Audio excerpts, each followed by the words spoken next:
Hi guys, this is Nitin and I welcome you to my startup podcast channel Audio, where we share real stories with real learning. So friends, in this Founders Yatras sub-series of Audio, we have today with us Ramsri Gola, the co-founder and CTO of erstwhile Aurora Technologies, a startup which was primarily into AI-assisted assessments. Now, Aurora Tech was born out of an accelerator in Singapore. However, despite being well-funded with a great product and a great future, it had to be shut down. And Ramsri will share his entire journey experience, but he will also disclose the primary reason for shutting down his venture. Now friends, by the way, according to CB Insights, this is primarily the third topmost reason why startups fail. Let's find it out. Hi Ramsri, welcome to Audio and thank you for talking to us. Thank you, Nitin. Great. Let's start with what made you arrive at this idea of AI assisted assessments based on which Aurora Tech was born, and how did you validate this idea? So I was part of this accelerator called Entrepreneur First, based out of Singapore. Okay. And there it's a little interesting in the sense that they bring in people pre-idea stage and you need to explore with other people and come up with some potential ideas. So I come from AI background and I teamed up with my co-founder who was from EdTech background. We almost started with a blank slate. What can we do at the intersection of AI and EdTech? So we spoke to about 100 plus companies all over the world. We had a few ideas, which is since live tutoring is booming, can we do analytics using computer vision in that space? Yeah. Or can we do something in the adaptive learning space? And the third thing was, can we automate the assessment creation process, the MCQs, true or false, things like that. And finally, we found big potential in the last thing that I mentioned, which is assessment creation. And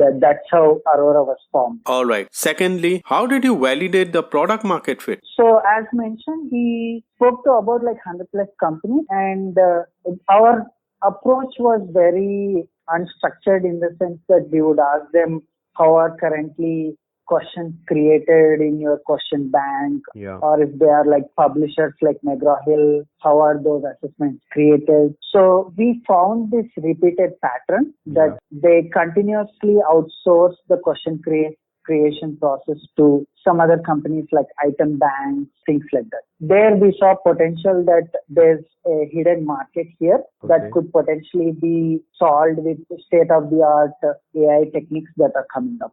So once we saw this hidden market, what we did was we tried to talk to both ends, where whoever these publishers or companies who are requesting these assessments to be done. And on the other end, there are companies like item banks that source authors and freelancers and create questions. Now the problem is that there are multiple iterations. There is a timeline gap of few months to get assessments done.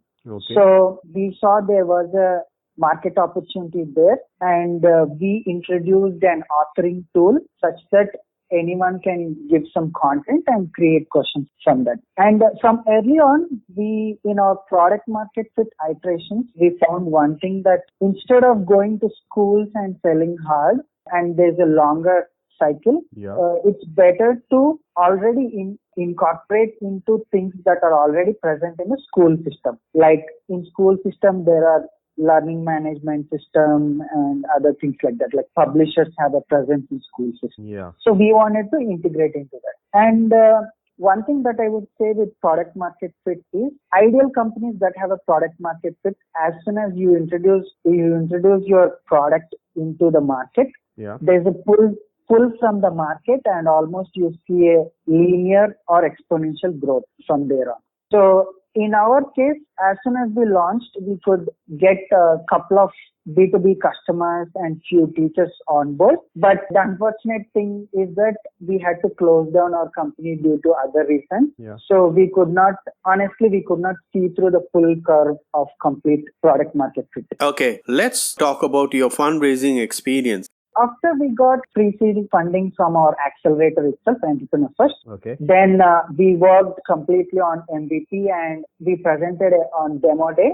So right after that, we started our fundraising, and about like for 3 to 4 months, we talked to 50 plus VCs all over the world, ranging from Sequoia to Decacorn or Nexus, all these companies in China, USA, Singapore, and India as well. Okay. And during this fundraising process, we iterated on our pitch and our investor deck and even on our product and onboarding customers. The one thing that helped us the most was, fortunately, one of our investors went to meet our European clients who were using our product. Okay. So that gave us a strong positive, and the investor was on board after that. And as a fellow entrepreneur, what would you advise to the founders who are looking to raise funding? Especially for first-time founders and founders who are raising their early rounds, I think one thing is very, very crucial, which is team, because investors, like we spoke to quite a lot of investors, all they told was your product might change over time, your customer segment might change over time, but as long as we see that founders are strong and are a good team, we know that whatever money we give them, it will be put to right use, and they pivot if necessary quickly and adapt. And to be honest, like unfortunately, sometimes not every founder comes with great background. Yeah. So during such instances, I would say traction is very, very important. Yeah. Once you have traction and some customers, investors also have a concept called FOMO, which is fear of missing out. Yeah. So once they see traction, they get very keen. So I would say team and traction are very, very crucial. Then one more thing that I noticed is that investors are looking for high returns. Yeah. So what happens is that they want to see a grand vision where you will transform the world and achieve that ideally unicorn status, right? But what they also want to see is that there is a practical roadmap to achieve that unicorn status. Yeah. Because you don't want to invest money and wait for 3 years for the product to release, right? So they look for what can you do in the next 6 months to 9 months that can achieve us some revenue while we focus our eyes on the longer run as well. Yeah, the final thing that I noticed was very important for us as well was how prepared are you for invest. That means apart from just like pitch deck, we created a variety of things like investor deck that shows the roadmap, product roadmap and customer roadmap. Yeah. And we also had technical deck because not many people know, but after like 2-3 stages of investor talk, investors would ideally like to bring in their portfolio company co-founders, CTOs and others to evaluate your tech and things like that. So we had technical deck as well, and we had a clear breakup of how we would use the money that we would get from the funding. So preparedness from our end was a positive sign for investors. Great insights, Ramsey. So now the big question, what was the sole reason behind the closure of Aurora and what were the learnings you derived from it? So for Aurora, everything was going great in the sense that product was great, investors were on board and things like that. But unfortunately, me and my co-founder had personal conflict. Okay. And when I mean personal conflicts, not even in the sense of what should be the product or what's the vision. Mostly it's on operational side. We could not get along completely. Okay. And whenever we had some tough conversations, one of us would feel hurt. So those sensitivity issues were cropping up quite often. Yeah. So unfortunately, we had to take the very hard call of shutting down the company because, again, we could not get an agreement on who should continue the company and things like that. So once we had that long period of conflict being not solved, then we took the hard call of shutting down the company. So learnings in the sense that there are few things to how I looked at the thing, which is, one is it is very important to have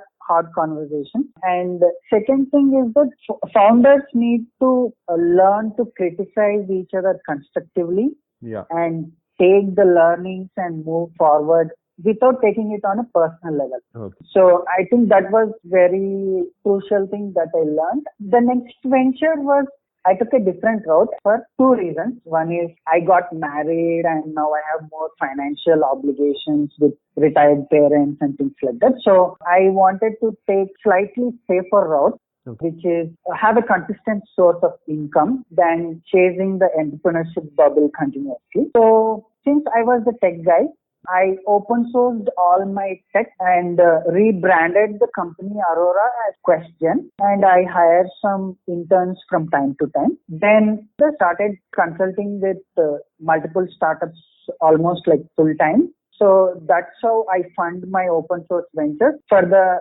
interim, I think working as an individual with some freelancing projects funding my open source works best. But I still do believe in the concept of people coming together only will build great company.